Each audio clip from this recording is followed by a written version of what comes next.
آئیے ایک خوبصورت سے واقعے کی طرف چلتے ہیں۔ عشق و محبت کی دنیا میں ایک بہترین مثال ہے۔ اللہ اکبر۔ بات یہ ہوئی تھی کہ ایک شہر ہے اور وہ خراسان کا شہر ہے، اور خراسان سے لوگ اکثر گرمیوں کے موسم میں گرمیاں گزارنے کے لیے یا گرمیوں کا لطف لینے کے لیے اکثر بڑے بڑے مالدار لوگ بلخ کی سرزمین پر آیا کرتے تھے۔ اللہ اکبر۔ تو بلخ کی سرزمین پر لوگ جیسے آج ہمارے یہاں لوگ جاتے ہیں چھٹیاں گزارنے کے لیے، گرمیاں گزارنے کے لیے، گرمیوں کا لطف لینے کے لیے ٹھنڈے علاقوں میں، نینی تال وغیرہ بھی لوگ جاتے ہیں اور بھی علاقوں میں، لیکن یاد رکھیں اس پر کوئی ممانعت نہیں ہے، وہاں جا کر کوئی پاپ نہ کرے۔ پاپ کرنے پہ ممانعت ہے، ناجائز کام کرنے پہ ممانعت ہے۔ ہوا یوں ہی کہ گرمیوں کا پورا لطف لے کر خراسان والے بلخ سے نکل گئے، لیکن ایک مزدور تھا، اس کو بلخ کی ہوا راس آ گئی اور اس نے یہ فیصلہ کر لیا اب خراسان جانے سے کیا فائدہ، میں نے تو اپنی زندگی کا بقیہ حصہ بلخ کی سرزمین پہ گزارنا ہے۔ اور پھر اس مزدور نے یہ فیصلہ کیا، بادشاہ کا بہت بڑا خوبصورت محل ہے اور اس محل کے قریب میں ایک خوبصورت باغ ہے، اور اس باغ کے قریب وہ مزدور اپنی چھوٹی سی کٹیا بنا لیتا ہے، اور چھوٹی سی کٹیا بنانے کے بعد دن بھر مزدوری کرتا ہے، شام کو آ کر اپنی کٹیا میں بیٹھ کر بادشاہ کا محل دیکھتا ہے، کبھی اس کے باغ دیکھتا ہے۔ کہتے ہیں کہ قدرت کی ملانے کے انداز بھی بڑے نرالے ہوتے ہیں، قدرت کے ملانے کے انداز بھی بڑے عظیم اور نرالے ہوتے ہیں۔ اچانک شام ہونے کو قریب تھی اور سورج کی آخری کرنیں بلخ کے کوساروں پر، تھوڑا آسان کر کے کہوں کہ بلخ کے پہاڑوں پر اپنی آخری کرنوں کی تجلیاں ڈال رہی تھی، اور رات آنے کو بیتاب تھی، دن جانے کے لیے بے چین تھا، رات آنے کو بیتاب تھی۔ ایسے میں دن اور رات کی کشمکش میں شام نے جنم لیا، شفق کا جمال جو ہے وہ پورے آب و تاب کے ساتھ بے نقاب ہوا، اور آخری کرن کے جاتے جاتے اور شام کی پہلی جو ہے وہ صباحت آ گئی، ہوا کے آنے سے آتے آتے دل کھچ رہا تھا ایک مزدور کا ایک باغ کی طرف، اس لیے کہ باغ سے جو ہوا ہو کر کے آ رہی تھی ایسا لگتا ہے کہ کسی کا پیغام لا رہی تھی۔ دل بیٹھا جا رہا ہے اور بے چینی ہے، بے قراری ہے، اور اس طریقے سے طبیعت ہے کہ جیسے کوئی کھینچ رہا ہے۔ کہتے ہیں کہ عشق اور مشق میں اتنی کشش ہوتی ہے کہ کبھی کبھی یمن والے شام سے کھینچے چلے، کبھی کبھی یمن لوگ شام سے کھینچے چلے جاتے ہیں، اور کبھی کبھی یمن والے شام کھینچ کر کے آ جاتے ہیں۔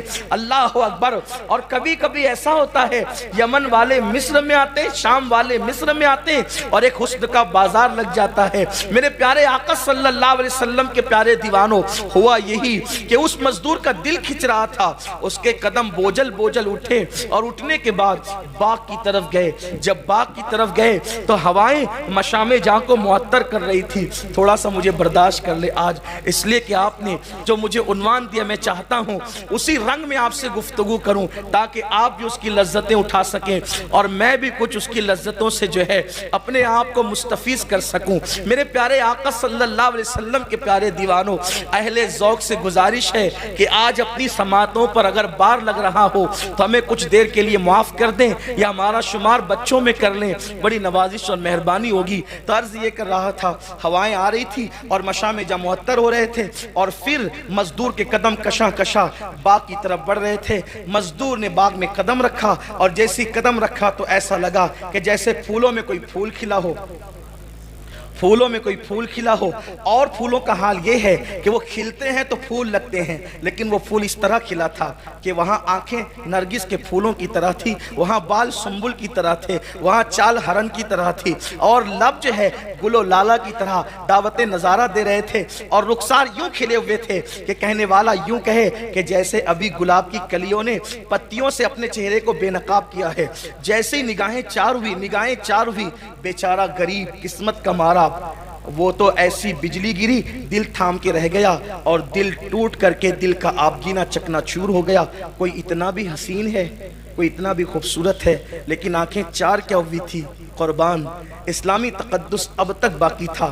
نگاہیں چار ہوئی لیکن جھک گئی شرم سے، اللہ دیکھ رہا ہے، مگر بس وہ تو اپنا کام کر چکی تھی۔ ہزاروں تلواروں کے ضربوں سے کسی کو قتل کرنا اتنا آسان نہیں ہوتا جتنا نگاہ کے وار سے قتل کرنا آسان ہوتا ہے۔ تلواروں کا کٹا ہوا ایک مرتبہ آہ کرتا ہے اور ہمیشہ کے لیے ختم ہو جاتا ہے، لیکن کشتہ عشق ہر بار جیتا ہے، ہر بار مرتا ہے۔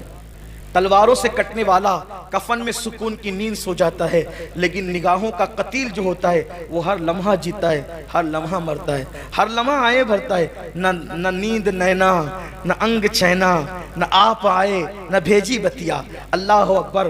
آنکھیں چار کیا ہوئی، دل ہار بیٹھا، اور پھر دل کا آپ گینا چکنا چور ہوا، بجلی سی گری، اور گرنے کے بعد شہزادی تھی بلخ کی، اور کنیزوں کے جھرمٹ میں تھی وہ، جس کو تھوڑی دیر پہلے میں نے ابھی پھول کہا، نرگس کہا، اور اس کے بالوں کو جو ہے وہ سنبل سے تشبیہ دی، اس کے چلنے کو ہرن کہہ دیا۔ ہو سکتا ہے کسی کو مبالغہ لگے، لیکن بات یہی ہے کہ وہ شہزادی واقعی تھی بھی اتنی خوبصورت، اور حسن کی ملکہ تھی وہ۔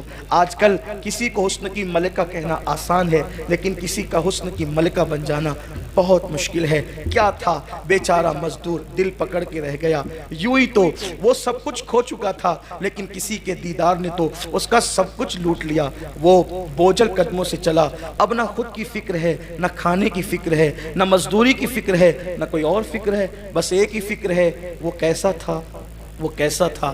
کبھی کبھی ہوا کے جھونکے آتے تو رات کی تاریکیوں میں بیچارہ دروازہ اپنی کٹیا کا کھول دیتا، کہیں وہ تو نہیں آ گیا ہے۔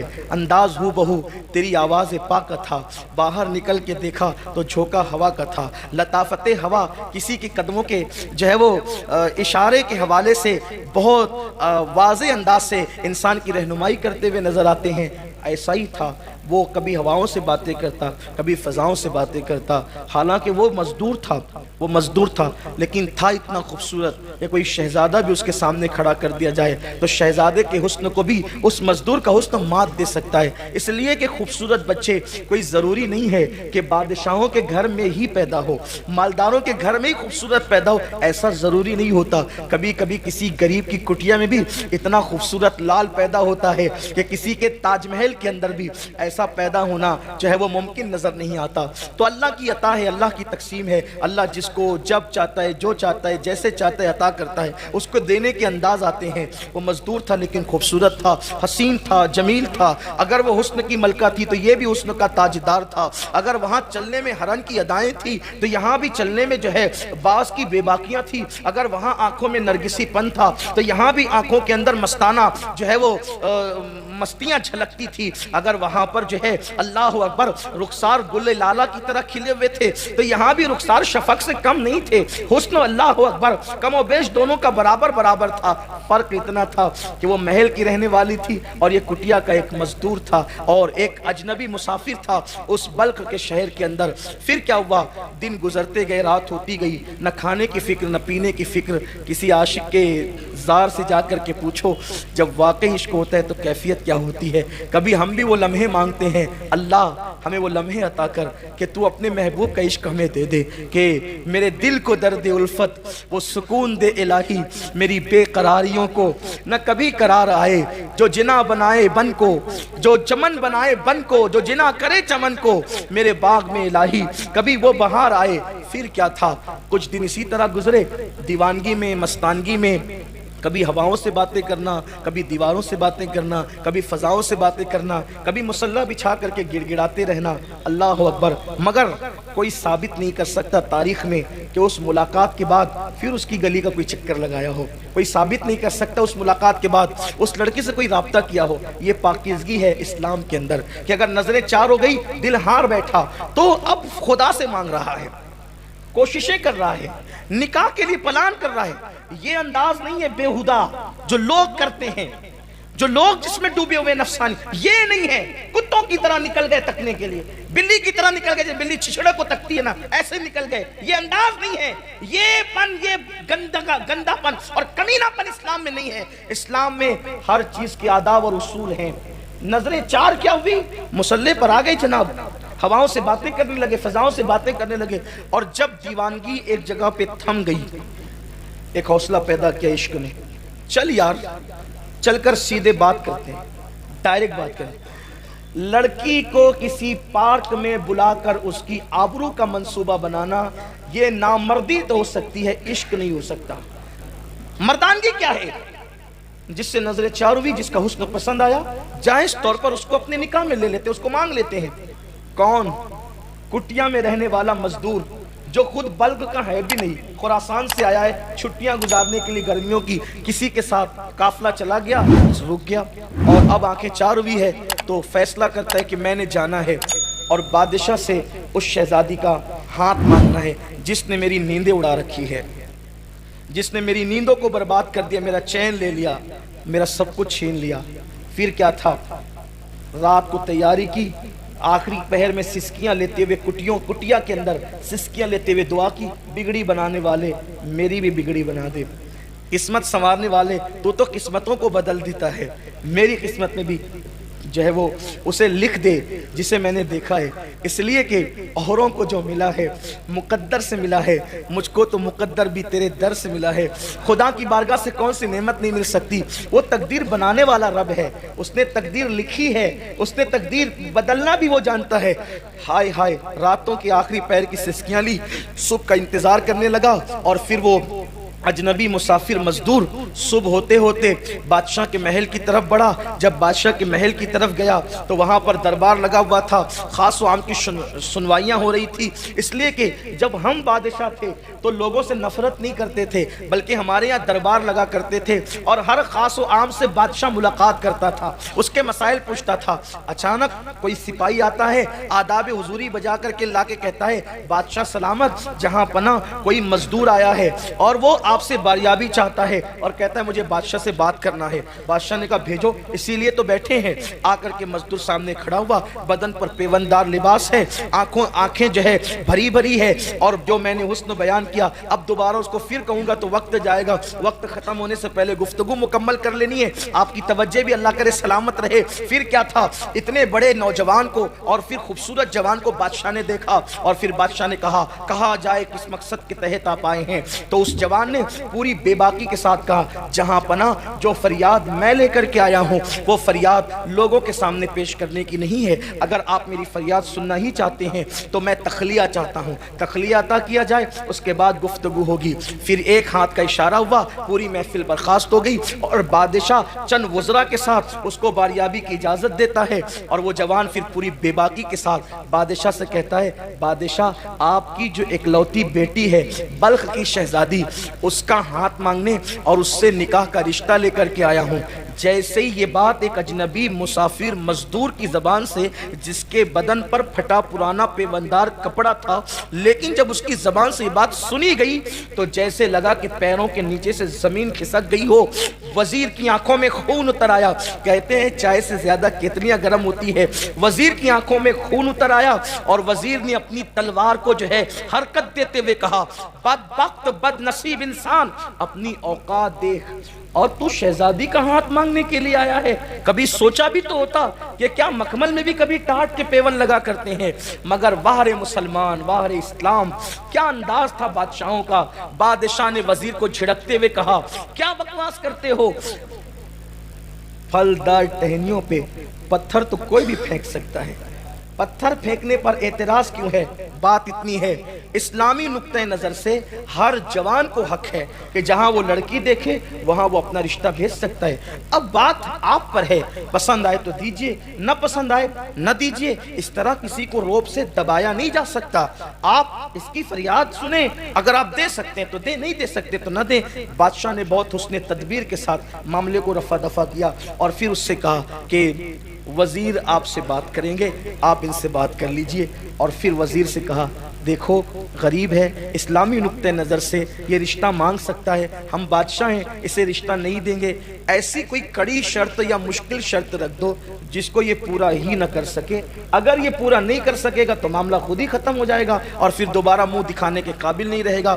وزیر کو یہ بات بادشاہ کی بڑی پسند آئی، لیکن میں اس بادشاہ کے اخلاق سے بڑا متاثر ہوا جب مجھے تاریخ میں اس کی زندگی پڑھنے کو ملی کہ آخر وہ ایک مزدور کا اتنا دل رکھنا چاہتا تھا۔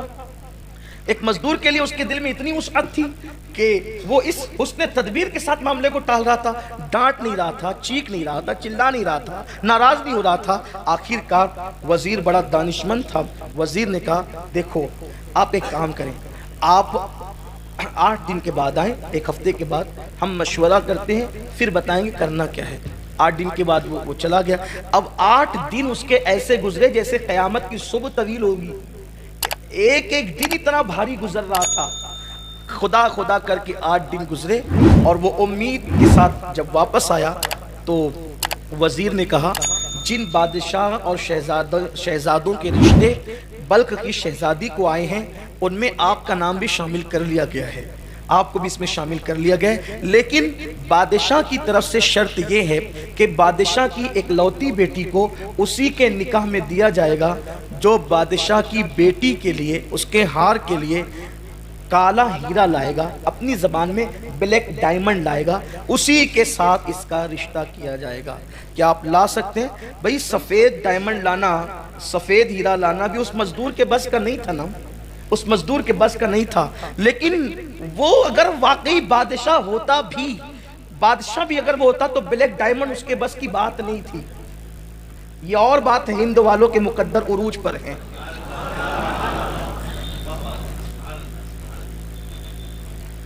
اس کے بس کی بات ہی نہیں تھی، لیکن وہ عشق کیا جو انسان کو ہار دے یا ہار ماننے پہ مجبور کر دے۔ عشق کبھی ہار ماننے پہ مجبور نہیں کرتا۔ اس نے کہا مزدور نے جس کو رات کے لیے ایک روٹی بھی میسر نہ تھی، اس مزدور نے کہا شرط تو بڑی کڑی ہے، کالا ہیرا لانا، بلیک ڈائمنڈ لانا۔ میں اپنے موجودہ دور کے الفاظ استعمال کروں گا، آپ اس کو یہ نہ سوچے گا کہ اس دور اس نے بلیک ڈائمنڈ کیسے کہہ دیا، کالے ہیرے کو بلیک ڈائمنڈ ہی کہتے ہیں، یہ بھی بات ہے، کالے ہیرے کو بلیک ڈائمنڈ ہی کہتے ہیں، لیکن تو کچھ بھئی موجودہ اصطلاحات بھی تو ہمیں استعمال کرنی ہوتی ہے آپ کے درمیان اتر کر گفتگو کرنے کے لیے۔ اس نے کہا کہ چیز تو بڑی مہنگی ہے، بادشاہ بھی اس کو نہیں لا کر دے سکتا ہے، لیکن جب محبت کی ہے نا، عشق کیا کسی سے، تو ہم لا کر دیں گے، کوشش کریں گے۔ اور میں سب سے نا امید ہو سکتا ہوں لیکن اپنے رب سے نا امید نہیں ہوں۔ میرا اللہ میری ضرور مدد کرے گا، کیونکہ میری محبتوں میں پاکیزگی ہے، میری محبتوں میں اخلاص ہے، میری محبتوں میں بناوٹ نہیں ہے، میری محبتوں میں خلوص ہے، میں ضرور لاؤں گا۔ اور اس کے بعد گیا، گھر لوٹا، بھیگی بھیگی رات تھی، بلخ کی بھیگی بھیگی رات تھی، رات کا آخری پہر تھا، شبنم گر رہی تھی۔ اقبال کے لہجے میں پھولوں کو آئے جس دم شبنم وضو کرانے، نالا میرا وضو ہو، رونا میرا وضو ہو، نالا میری دعا ہو۔ اللہ اکبر۔ وہ گڑ گڑاتا رہا، سسکیاں لیتا رہا اور کہتا رہا مولا کبھی تو نے کسی مانگنے والے کو محروم نہیں کیا، تیرا وعدہ ہے مجھ سے مانگو میں عطا کروں گا۔ مولا شاید کسی سے سچی محبت ہو گئی ہے، اب اس کو پانے کے لیے ایک سچا راستہ میں اختیار میں نے کیا ہے، لیکن ظالم وقت کے لوگوں نے اتنی سخت کڑی شرط لگا دی ہے، میرے بس میں نہیں ہے، میں بے بس ہوں لیکن تو اختیار رکھتا ہے۔ مولا مجھے کامیاب کر دے، اس مہم میں کامیاب کر دے۔ روتا رہا، سسکیاں بھرتا رہا، دعا کرتا رہا۔ کہتے ہیں کہ رات کے آخری پہر کی دعا کبھی رد نہیں ہوتی، باب اجابت الہی سے ٹکرائی جاتی ہے، اور پھر صبح ہوتے ہوتے آنسوؤں کا طوفان تھم گیا، اور ایک ایسی غیر محسوس طاقت نے دل میں حوصلہ پیدا کیا، اٹھ اور اپنا سفر شروع کر۔ جس عشق کی راہ کا تو مسافر بنا ہے، اس عشق کی راہ کے مسافر جا اپنے سفر کا آغاز کر۔ بس دل میں ایک عجیب سی لگن تھی، امن تھی، پھاوڑا اٹھایا، گردن پہ رکھا، اور نامعلوم منزل کی طرف وہ خراسان کا ایک مسافر بلخ کی سرزمین پہ روانہ ہو گیا۔ صبح سے شام تک، شام سے صبح تک، صبح سے شام تک، شام سے صبح تک، کئی شبانہ روز تک بغیر سنگ میل کے، بغیر منزل کے چلتا رہا، چلتا رہا، چلتا رہا۔ کبھی نانی دادی سے کہانی میں سنا تھا کہ برفیلے پہاڑ جو کالے ہوتے ہیں اسی کے اندر کالا ہیرا بلیک ڈائمنڈ ہوتا ہے۔ سفر شروع رہا، چلتا رہا، چلتا رہا، کئی دن کی مسافت کے بعد ادھر بھی پہاڑ، ادھر بھی پہاڑ، ادھر بھی پہاڑ، ادھر بھی پہاڑ، پہاڑوں میں گھر گیا۔ چاروں طرف دیکھا، تھک کر بیٹھ گیا، تھک کے بیٹھا، سوچ رہا تھا میں کہاں آ گیا، میری منزل کہاں تھی، میں کہاں آ گیا؟ اچانک کوئی آنے والا آتا ہے، کندھوں کو دھکا دیتا ہے، اے سونے والے، سونے کا وقت نہیں ہے، یہ برفیلے پہاڑ ہے، اور ایک پہاڑ ٹوٹ گیا ہے، ٹوٹ کر اس کی چوٹی زمین پہ گر گئی ہے، اور تجربہ بتاتا ہے کہ شام تک اس پوری وادی کے اندر برف پگھل جائے گی اور برف کا سیلاب آئے گا۔ اگر اس وادی میں بیٹھا رہا، جان سے ہاتھ دھو بیٹھے گا، اٹھ، سورج غروب ہونے سے پہلے پہلے اس وادی سے نکل جا۔ اب وہ جوان جب اپنے کندھے پر، اور پھر وہ بوڑھا غائب ہو گیا۔ میری اپنی ذہن کے مطابق وہ کوئی اور بوڑھا نہیں تھا، اسی ذات کو دنیا جناب خضر علیہ السلام کہتی ہے۔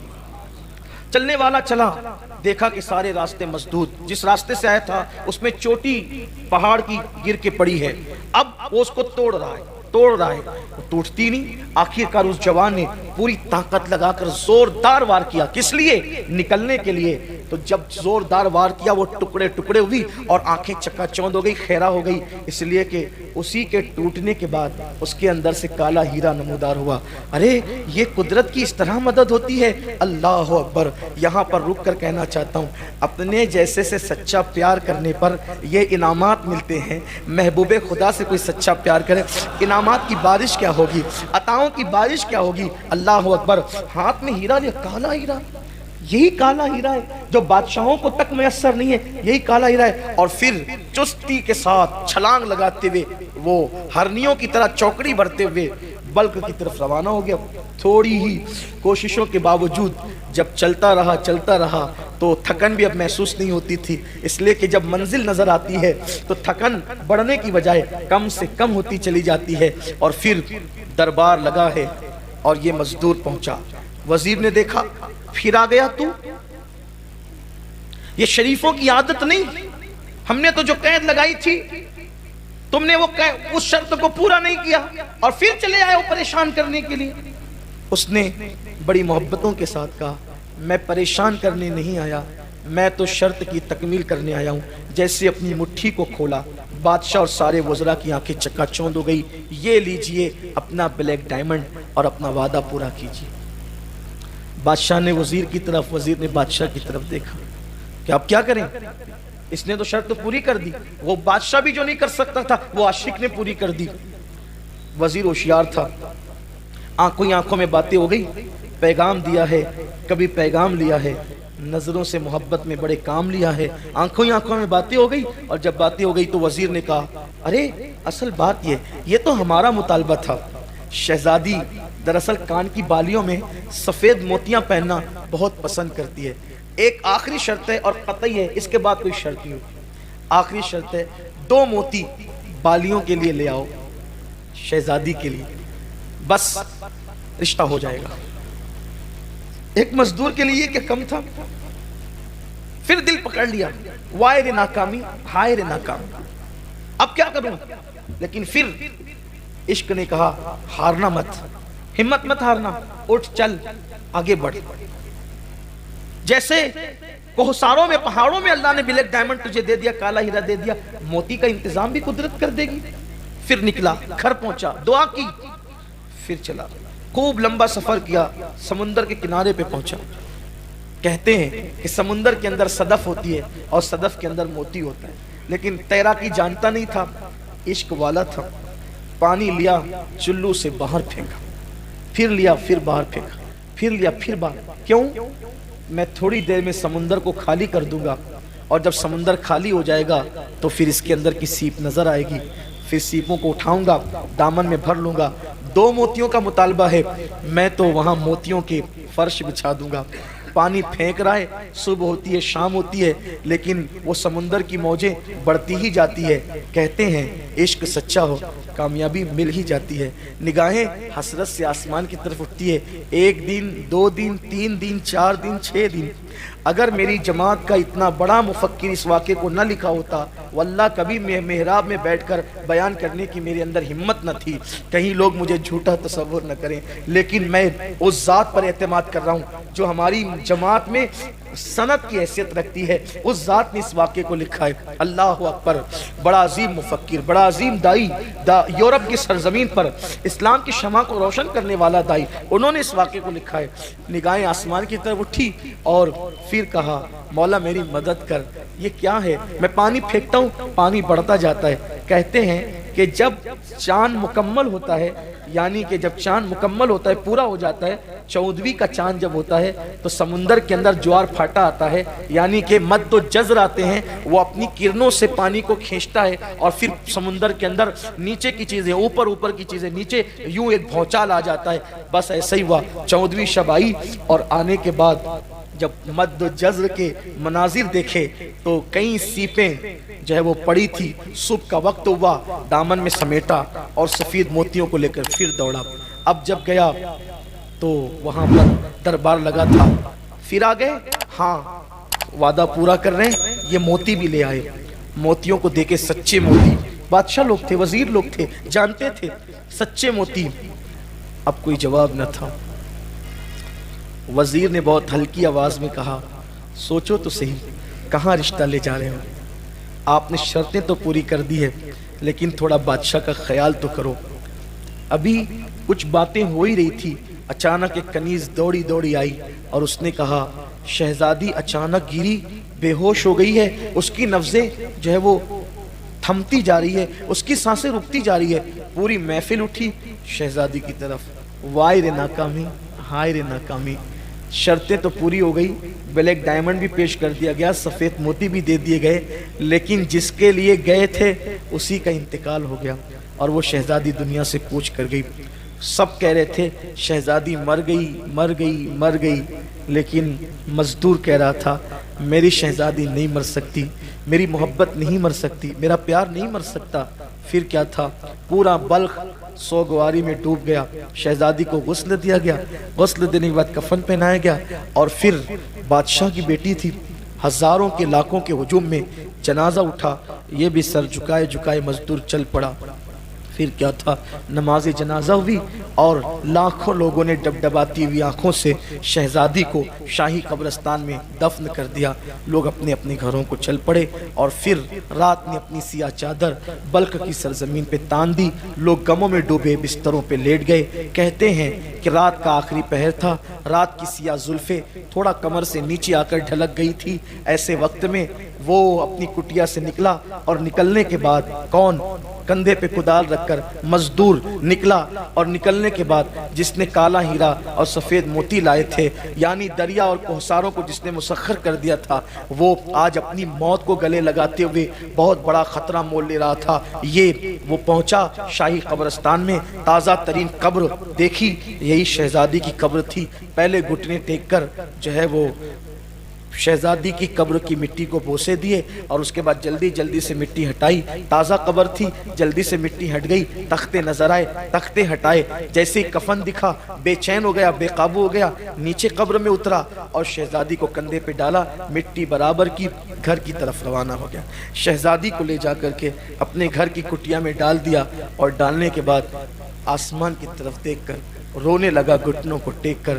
جب بوڑھی زلیخا جوان ہو سکتی ہے، ڈوبا ہوا سورج پلٹ آ سکتا ہے، مردہ سے زندہ، زندہ سے مردہ پیدا ہو سکتا ہے، مومن سے کافر، کافر سے مومن پیدا ہو سکتا ہے۔ اے وحدہ لا شریک، تو وہی تو ہے، تو کسی سے پیدا نہیں، تجھ سے کوئی پیدا نہیں ہوا، لم یلد ولم یولد تیری شان ہے۔ روزانہ نسیم سحر تو چلاتا ہے، روزانہ کلیوں کو کھلنے کا شعور تو دیتا ہے، روزانہ جو ہے وہ صبح کا اجالا تیرے حکم سے تڑکتا ہے، روزانہ رات کی سیاہی تیرے حکم سے آتی ہے۔ ہاں ہاں، پتیاں ہر بہاروں میں پہاڑ جو ہے وہ درختوں پر اگتی ہے، پتھروں کے اندر پھول پیدا ہوتے ہیں، دریاؤں کو روانی تو نے دی ہے، سمندر کو طغیانی تو نے دی ہے، ستاروں کی انجمن تو نے سجائی ہے، سریا کو تو نے سجایا ہے۔ روزانہ چاند نکلتا ہے، گھٹتا ہے گھٹتا ہے گھٹتا ہے، گھٹ جاتا ہے، پھر نکلتا ہے، بڑھتا ہے بڑھتا ہے، بڑھ جاتا ہے اور بدر کامل ہو جاتا ہے۔